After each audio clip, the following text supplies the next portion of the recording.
दोपहर 3 बजे के भोजपुरी समाचार में अपने के स्वागत बा। नमस्कार, हम प्रतिमा। सबसे पहले प्रमुख समाचार। काठमाडौँ महानगर पालिका द्वारा बाजार अनुगमन के तीव्रता, अस्वाभाविक कालाबाजारी करे वाला व्यापारी सब द्वारा दादागिरी प्रदर्शन। निरंतर बरखा के कारण सवेरे से अवरुद्ध भइल नारायणगढ़ मुगलिंग सड़क में दुतर्फी यातायात संचालन, वैकल्पिक सड़क के प्रयोग करेला यात्री सब के आग्रह। झापा के पाड़ाजुगी स्थित तत्कालीन सशस्त्र प्रहरी बल पाथीभरागढ़ में लाखों की अनियमितता, सुकुम्बासी से लेहल रकम के हिसाब ना मिलल।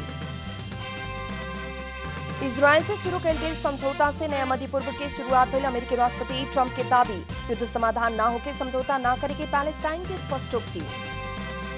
इंग्लिश फुटबॉल लीग कप में एफसी बर्नमाउथ के crystal palace super penalty shootout में रोमांचक जीत, 11-10 से जीतत बर्नमाउथ अगला चरण में।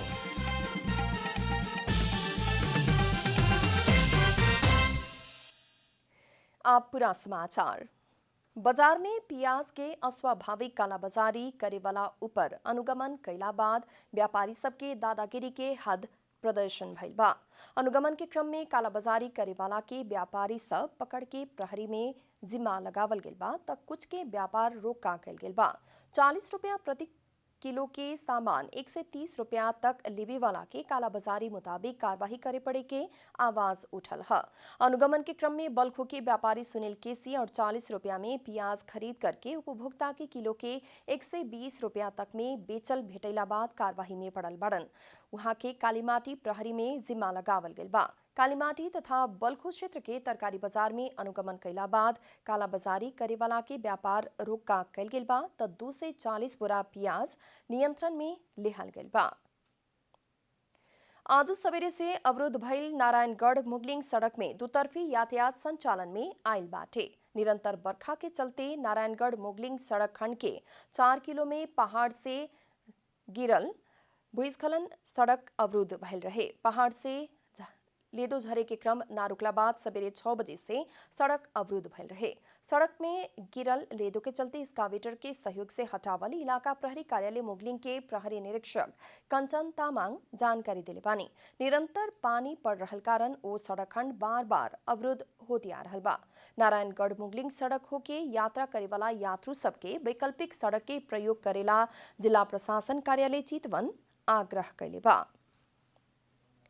कोरोना वायरस संक्रमण पुष्टि भइला बाद होम आइसोलेशन में ही रहल नेपाली कांग्रेस के महामंत्री शशांक कोइराला के अस्पताल भर्ना करावल गेल बा। अचानक बुखार बढ़ला बाद मंगर के संझिया कोइराला के ओम अस्पताल लिजावल गेल है। इलाज में सहज होखो कह के उहाँ के आईसीयू में राखल अस्पताल स्रोत जनौले बा।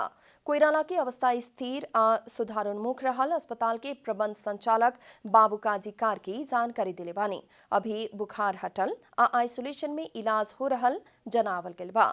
कोइराला के पिछला भादो 23 गते कोरोना वायरस के संक्रमण पुष्टि भइल रहे। झापा में सशस्त्र प्रहरी द्वारा वार्षिक लाखों रुपया घोटाला होती आ रहल रहस्य खुलल बा। झापा के पाड़ाजुगी स्थित तत्कालीन सशस्त्र प्रहरी बल पाथीभरागढ़ से जग्गा के भाड़ा बापत प्राप्त भइल लाखों रकम आमदनी में नइखे देखावल गयल। सशस्त्र प्रहरी द्वारा झापा के पाड़ाजुगी रथुआमाई वृक्षारोपण आयोजना के करीब 80 बीघा जग्गा भोगाधिकार लेके पाथीभरागढ़ स्थापना कैल गेल रहे। माओवादी आक्रमण के डर से गण के बाहरी घेरा होके किस्म से 80 बीघा जग्गा भोग चलन करे देके उहाँ सुकुम्बासी परिवार के राखल गेल रहे। उहे सुकुम्बासी से प्रति बीघा 15 से 20 हजार रुपया तक वार्षिक रकम सशस्त्र द्वारा असुली कैल खुलासा भइल बा। वही लेखा जग्गा के भाड़ा बापत के रकम आमदनी में ना दिखा के अपना खुशी तत्कालीन सशस्त्र प्रहरी द्वारा घोटाला करे के रहस्य बाहर आयल बा। 15 बरिस से उहे जगह में 52 घर परिवार रहते आत रहे। कुछ बरस पहले सशस्त्र प्रहरी द्वारा सरकारी जगह के भाड़ा कहत मनोमानी रूप में रकम वसूलल विषय में विवाद भी सृजना भइल रहे, लेकिन जगह में रहे वाला वातावरण बना देवी के कहत भाड़ा बापत के रकम केहू के ना देहल बिहोरा के स्थानीय के कागज भी करा के घोटाला लुकाए के कोशिश कैल गेल मिलल बा। 2075 साल से ओ जगह में पाथीभरागढ़ हटा के नंबर ऑफिस गण स्थापना कैल गेल बा। पाथीभरागढ़ हटला एने रकम उठावे में भी समस्या आइला बाद छोड़ल गेल बा, लेकिन 15 बरस तक उठावल लाखों रकम के हिसाब किताब अभी तक नइखे मिल सकल, कहबो नइखे राखल गइल। भोजपुरी समाचार में अब छोट विश्राम।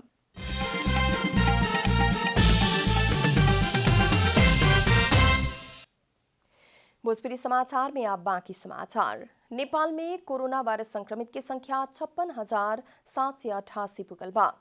कोरोना वायरस से थप 11 जने के मृत्यु भइला संगे नेपाल में कोरोना से मृत्यु होखे वाला की संख्या 371 पुगल बा।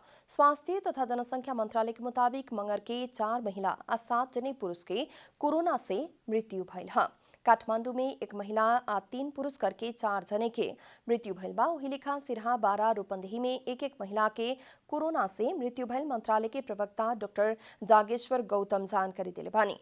वही लेखा सर्लाही, बारा, मकवानपुर और कपिल वस्तु में भी एक पुरुष के मृत्यु भइल बाटे। देशभर होम आइसोलेशन में 7,640 जने और संस्थागत में 8,139 जने रहल मंत्रालय के तथ्यांक बा। वही लेखा 174 आईसीयू में और 28 जने संक्रमित के वेंटिलेटर में इलाज चल रहा बा। क्वारंटीन में रहे वाला की संख्या 7,250 रहल स्वास्थ्य मंत्रालय जनौले बा। अभी तक 40,638 जने संक्रमित इलाज के बाद ठीक होके घर लौटल बाटे लोग।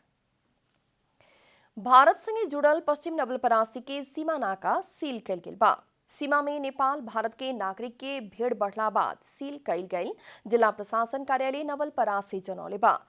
सीमा आवत जावत करे वाला नागरिक सब पेट पाले खातिर ही सरसामान किनमेल करेला भारत जाए के पड़ल, बतौले बाटे लोग।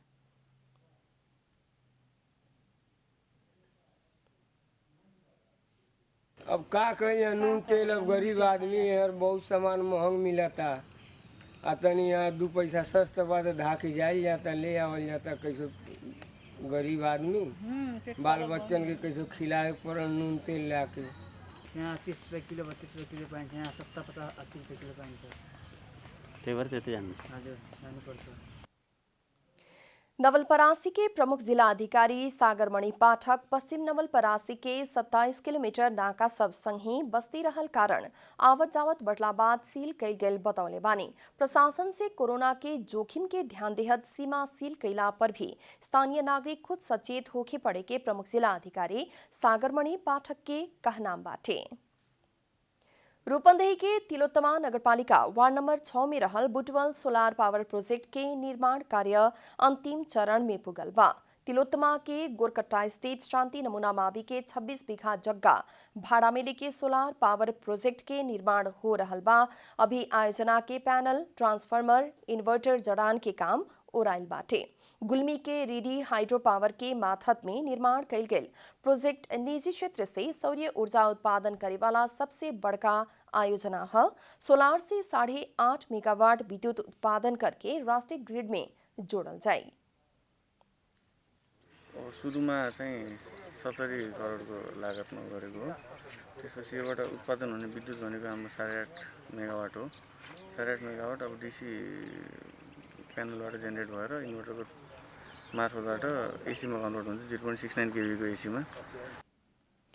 रीडी हाइड्रो पावर कंपनी द्वारा 2076 साल कार्तिक से Butwal solar grid connected project के नाम से 8.5 मेगावाट विद्युत उत्पादन करे किस्म से काम आगे बढ़ावल गल रहे। मणिग्राम में भाड़ा में लेहल जगह में 32,000 सोलार पाता जड़ान कल गेल बा। जड़ान कल गेल प्रत्येक पाता 3 से 30 वाट क्षमता के बाटे।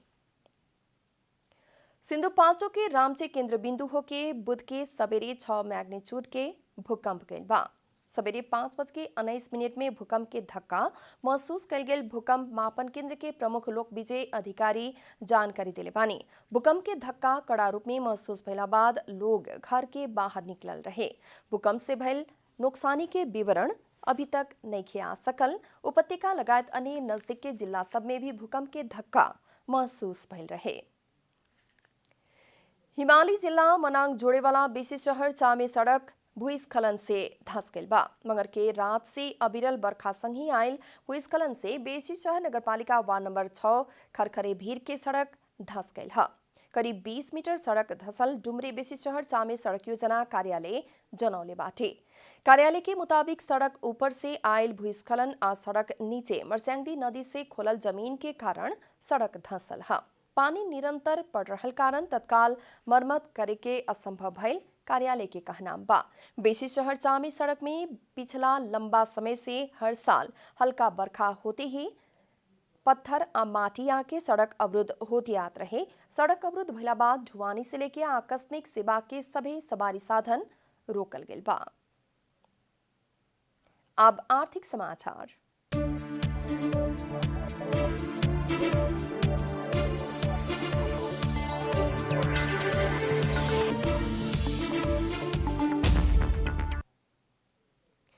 आज सोना चांदी के दाम स्थिर देखल गेल बा। बाजार में छापा वाला सोना प्रति तोला 97,500 रुपया में किन बेच हो रहल नेपाल सुन चांदी व्यवसायी महासंघ जनौले बा।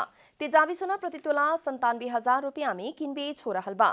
चांदी प्रति तोला 1,340 रुपया में कारोबार हो रहल महासंघ जनौले बा। अंतर्राष्ट्रीय बाजार में भी सोना के भाव बढ़ के प्रति औंस $1,959 के करीब किन बेच हो रहल बा। भोजपुरी समाचार में फिर छोट विश्राम।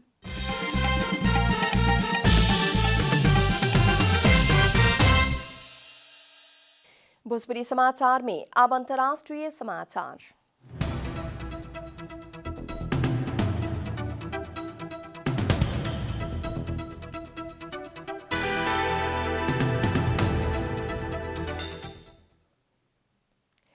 इजरायल द्वारा यूएई तथा बहराइन संगे कयल गेल समझौता के बाद नया मध्य पूर्व के शुरुआत भइल अमेरिकी राष्ट्रपति डोनाल्ड ट्रंप दावी कैले बड़न। दुनू खाड़ी देश से इजरायल संगे के संबंध पूर्ण रूप में सामान्य बनावे के समझौता में हस्ताक्षर कैला बाद ट्रंप के ऐसन कहना बाहर आयल बा। ट्रंप ई समझौता के ऐतिहासिक उपलब्धि कहले बड़न।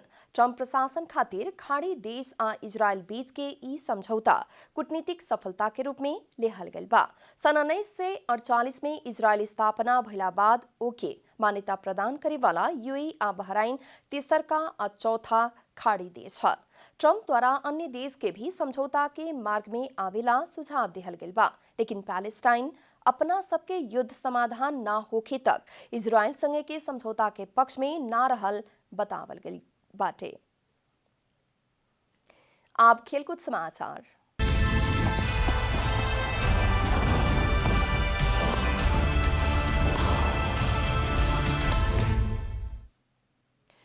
इंग्लिश फुटबॉल लीग कप में एफसी बर्नमाउथ द्वारा क्रिस्टल पैलेस के ऊपर पेनाल्टी शूटआउट में रोमांचक जीत निकालत दोसर का चरण में प्रवेश कल गेल बा। बहुते रोमांचक आ प्रतिस्पर्धात्मक बनल खेल के निर्धारित समय में कोनो भी गोल ना भइला बाद खेल के निर्णय सीधे पेनाल्टी शूटआउट में लेहल गेल रहे। पेनाल्टी शूटआउट भी बहुते रोमांचक बनल रहे।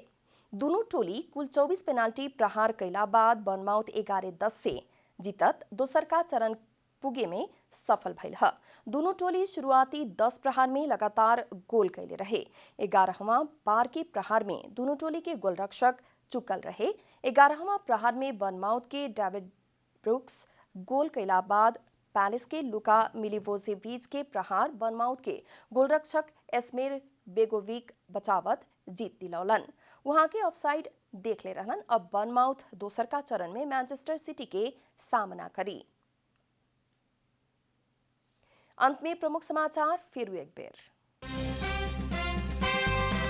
काठमाडौँ महानगरपालिका द्वारा बाजार अनुगमन की तीव्रता, अस्वाभाविक कालाबाजारी करे वाला व्यापारी सब द्वारा दादागिरी प्रदर्शन।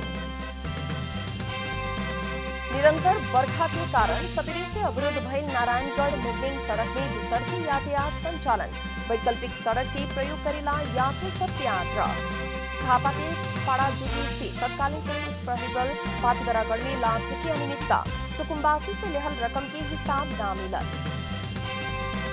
इजरायल से शुरू कल गेल समझौता से नया मध्य पूर्व के शुरुआती भइल अमेरिकी राष्ट्रपति ट्रंप के दावी युद्ध समाधान ना होके समझौता ना करे के पैलेस्टाइन की स्पष्टोक्ति।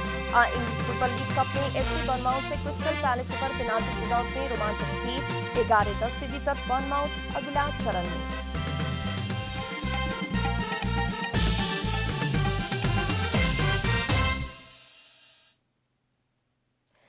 एक साथ भोजपुरी समाचार अभी खातिर इतना ही। जनता द्वारा जनता खातिर प्रसारित जनता टेलीविजन के कार्यक्रम सब अपने यूट्यूब, ट्विटर, फेसबुक हमनी के वेबसाइट जनतासमाचार.com में भी पढ़ आ देख सकतानी लोग। सूचना में अपने के सहभागिता, समय में समाचार, हमनी के प्रतिबद्धता।